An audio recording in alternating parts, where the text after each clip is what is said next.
Flux core welding training in South Africa is one of the most sought-after welding processes for metal fabrication, construction, maintenance, repair, fabrication, construction, manufacturing, fabrication, welding, fabrication work or anywhere a good quality weld is needed.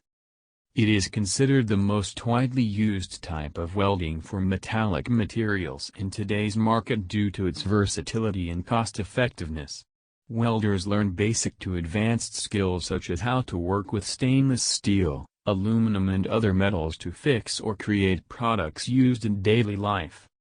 Skills are attained at the Flux Core Welding Training Center at minimal welder course fees, and the welders earn a salary from R6,000 or 2,500 per month. Unit Standard Number 14719. Unit Standard Credits, 8. NQF Level, 3.